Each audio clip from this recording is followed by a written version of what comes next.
ಪದೇ ಪದೇ ಕನಸಿನಲ್ಲಿ ವಿಧವೆಯರು ಕಾಣಿಸಿಕೊಂಡರೆ ಇದು ಏನನ್ನು ಸೂಚಿಸುತ್ತದೆ?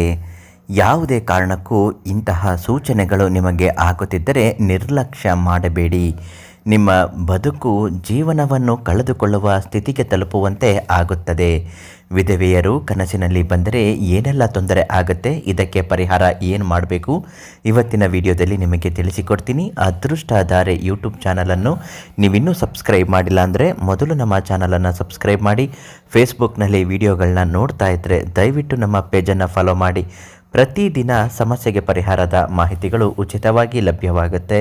ಹಾಗೂ ನಿಮ್ಮ ಕಷ್ಟಗಳು ಸಮಸ್ಯೆಗಳು ಏನೇ ಇದ್ದರೂ ಶಾಶ್ವತ ಪರಿಹಾರಕ್ಕಾಗಿ ಈ ತಕ್ಷಣ ಪ್ರಧಾನ ತಾಂತ್ರಿಕ್ ಕೀರ್ತಿ ಪ್ರಸಾದ್ ಗುರುಗಳಿಗೆ ಒಂದೇ ಒಂದು ಕರೆ ಮಾಡಿ ಪರಿಹಾರನ ಹೇಳ್ತಾರೆ. ಕನಸಿನಲ್ಲಿ ವಿಧವೆಯರು ಆಗಾಗ್ಗೆ ಕಾಣಿಸಿಕೊಳ್ಳುತ್ತಿದ್ದರೆ ಅಥವಾ ನಿನ್ನೆಯೋ ಮೊನ್ನೆಯೋ ಕಾಣಿಸಿಕೊಂಡಿದ್ದರೆ ಇದು ಏನನ್ನು ಸೂಚಿಸುತ್ತದೆ? ಮೊಟ್ಟ ಮೊದಲನೇದಾಗಿ ವಿಧವೆಯರು ಅಂದರೆ ಯಾರು? ಗಂಡನನ್ನು ಕಳೆದುಕೊಂಡಿರುವಂಥವರಿಗೆ ವಿಧವೆಯರು ಅಂತ ಕರೆಯುತ್ತಾರೆ.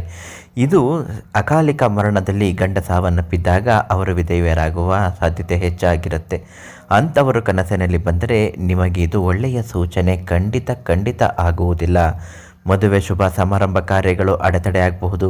ಮನೆಯಲ್ಲಿ ಇರತಕ್ಕಂತಹ ಹಿರಿಯರು ಅಥವಾ ಕಾಯಿಲೆಯಿಂದ ನರಳುತ್ತಿರುವವರು ಮರಣವನ್ನು ಅಪ್ಪಬಹುದು. ಅಥವಾ ಯಾವುದೋ ಒಂದು ಉದ್ಯೋಗ ಸ್ವಂತ ಉದ್ಯಮ ಪ್ರಾರಂಭ ಮಾಡುತ್ತಿದ್ದರೆ ಅದು ಕೂಡ ಅಪಶಕುನದ ಛಾಯೆಯಾಗಿ ಉಳಿದು ಬಿಡುತ್ತೆ. ಆದ್ದರಿಂದ ನೀವೇನಾದರೂ ವಿಧವೆಯರು ಕನಸಿನಲ್ಲಿ ಕಾಣುತ್ತಿದ್ದರೆ ಇಂತಹ ಸೂಚನೆಗಳು ಆಗಬಹುದು. ಖಂಡಿತವಾಗಿಯೂ ಹೇಳ್ತೀನಿ, ಇದಕ್ಕೆ ಪರಿಹಾರ ಅನ್ನೋದು ಇದ್ದೇ ಇರುತ್ತೆ. ವಿಧವೆಯರಿಗೆ ಕನಸಿನಲ್ಲಿ ಬರದೇ ಇದ್ದಾಗೆ ಮಾಡಬೇಕು, ಮನೆ ಅಭಿವೃದ್ಧಿ ಆಗಬೇಕು, ಏಳಿಗೆ ಆಗಬೇಕು ಅನ್ನೋದಾದರೆ ಮೊಟ್ಟ ಮೊದಲನೇದಾಗಿ ಪಂಡಿತ್ ಕೀರ್ತಿ ಪ್ರಸಾದ್ ಗುರುಗಳು ಕೊಡುವಂತಹ ಈ ಒಂದು ಅರಿಶಿಣ 250 ಗ್ರಾಮ್ ಅರಿಶಿಣ ಪೂಜೆ ಮಾಡಿ ಉಚಿತವಾಗಿ ಅದನ್ನು ನಿಮಗೆ ನೀಡುತ್ತಾರೆ.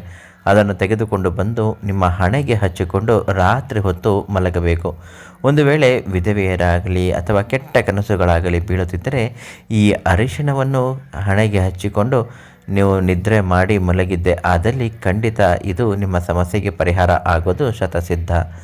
ಇಂತಹ ಸಮಸ್ಯೆಗಳು ಬಂದಾಗ ಮೊದಲು ನೀವು ಪ್ರಧಾನ ತಾಂತ್ರಿಕ್ ಕೀರ್ತಿ ಪ್ರಸಾದ್ ಗುರುಗಳಿಗೆ ಕರೆ ಮಾಡಿ ಉಚಿತ ಭವಿಷ್ಯ ಖಚಿತ ಪರಿಹಾರ ಶತಸಿದ್ಧವಾಗಿ ಹೇಳುತ್ತಾರೆ. ಇವರು ಕೊಡುವಂತಹ ಈ ಒಂದೇ ಒಂದು ಅರಿಶಿಣ ನಿಮ್ಮ ದೋಷಗಳು, ವಿಧವೆಯರು ಕನಸಿನಲ್ಲಿ ಕಾಣಿಸಿಕೊಂಡಾಗ ಏನೆಲ್ಲ ದೋಷಗಳಾಗುತ್ತೋ ಅಂತಹ ದೋಷಗಳೆಲ್ಲವೂ ಪರಿಹಾರ ಆಗೇ ಆಗುತ್ತೆ. ನಿರ್ಲಕ್ಷ್ಯ ಮಾಡಬೇಡಿ.